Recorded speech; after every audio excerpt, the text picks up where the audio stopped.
नोएडा में बहुत लोगों ने घर लिया, वो 10 साल से चल रहा है, वो कुछ बन ही नहीं रहा है, तो लोगों को ये भी डर रहता है कि यार ये इसमें यहाँ स्कैम्स होते हैं, इतने घर बनेंगे नहीं। मैं जो मेरे को फॉलो करते हैं, मैं कभी भी ग्रेटर नोएडा और नोएडा का नाम नहीं लेता, बिकॉज उसने इंडिया के जीडीपी का जितना सत्यानाश किया बिकॉज ऑफ दिस। क्योंकि हर आदमी के परिवार में स्पेशली सरकारी नौकर बहुत फंसे हैं वहां पे।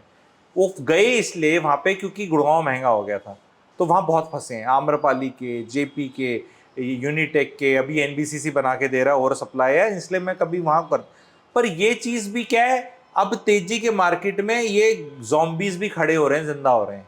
अच्छा। गुड़गांव में भी कुछ प्रोजेक्ट्स थे जो स्टॉल्ड थे, पर अब रेट जमीन इतनी महंगी होगी कि उनको जिंदा किया जा रहा है, इंसेंटिव मिल जाता है लोगों को।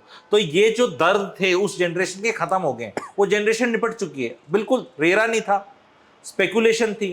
अथॉरिटी 5-5% पैसे लेके लैंड दे देती थी, वो 5% 10% भी लोग लोन लेते थे।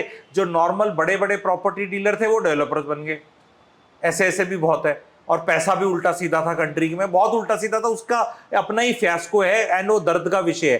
तो वो नहीं लेगा भाई। आप बताओ, जिसका 1992 में हर्षद मेहता में पैसा फंस गया स्टॉक मार्केट में, और जिसके घर बिक गया या पिताजी के हार्ट में अटैक आ गया, उसका परिवार अगली 3 जनरेशन स्टॉक मार्केट में नहीं डालता। तो अब क्या करे भाई, सच है, दर्द है उनको।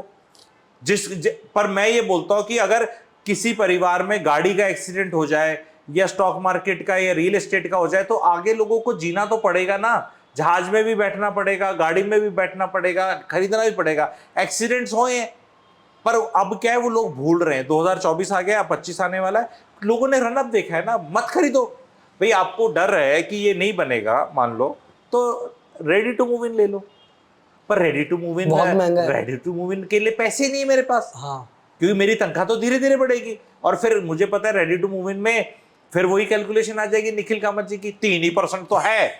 हालांकि 8.5 में अगर 1.5% मेरे को इनकम टैक्स रिबेट मिल गया, 3, 3.5, 4 तक मेरे को रेंटल यील्ड मिल गई, तो मेरा गैप 2-3% का ही है। और अगर उसका कैपिटल एप्रिसिएशन 7% हो गया तो मैं +5 हूँ।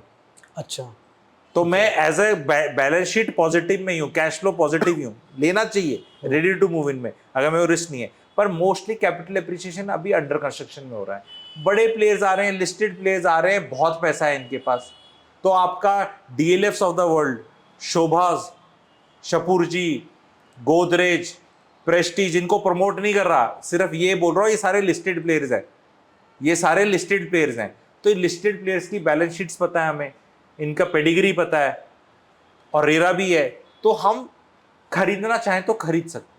4-5 साल में पैसा जाएगा। माइवन कंस्ट्रक्शन बन रही है, अच्छी एमिनिटीज आ रही हैं, लोन मिल रहा है, मेरी तनख्वाह धीरे धीरे बढ़ रही है, मेरे को घर मिल जाएगा। लेकिन अगर मैंने इधर कमिट कर दिया तो मैं गाड़ी 6 महीने में चेंज नहीं कर सकता, मोबाइल नहीं कर सकता, कपड़े नहीं ले। तो बहुत टीम इधर बैठी है। फिनेंशियल न्यूज़पेपर जो आते हैं ना, पिंक अखबार है ना, उनका सारा एडवर्टाइजमेंट जो देता है वही तो डिसाइड करेगा उसमें छपेगा क्या। और एडवर्टाइजमेंट कौन देता है? रियल एस्टेट वाले तो नहीं देते। रियल एस्टेट वाले तो कहीं एडवर्टाइज ही नहीं करते, वो कहते हैं ले लो। जब मार्केट गर्म होता है वो रियल एस्टेट वाले एटीट्यूड में रहते हैं, बदतमीजी से बात करते हैं। और जब मार्केट थोड़ा डाउन चल रहा होता है फिर वो कहते हैं बैंकॉक चले जाओ, गाड़ी ले लो, टीवी ले लो, आ जाओ, कॉफी पी लो, आरती उतार देंगे। बस उनका ये जोन में ऑपरेट करते हैं रियल एस्टेट वाले। 2 जोन, हीरो हीरा लालो में, और या मैं आपकी आरती उतार रहा हूं। ठीक है, मेरा एडवाइस ये है कि जब बिल्डर बदतमीजी से बात करे, एरोगेंस दिखाए, जब आपको रियल एस्टेट में कोई भावना दे, जब आपको कॉल आए आपको कॉल बैक ना आए, ठीक है, जब आपको एक बार ही बताया जाए और फिर दोबारा आपको पूछा ना जाए, are the best of the times. Rather than जब आपको आरती उतारी जाए, चाय कॉफी पिलाई जाए, घुमाए फिराया जाए, गोल्ड कॉइन दिए जाए और ये सब करा जाए, that may not be the best. ये हिंट है, ठीक है। तो ये वाले लोग तो कांस्टेंट रहेंगे, स्टॉक मार्केट वाले तो कितने बिजनेस चैनल्स हैं। तो रियल एस्टेट को कहीं भी रियल एस्टेट में कुछ गड़बड़ आएगी तो उसको बहुत उजागर किया जाएगा। कंपनी डूबेगी, स्टॉक डूब गया तो बोलेंगे ये तो होता ही है, 6000 कंपनी लिस्टेड है तो कंपनियां डूबेंगी।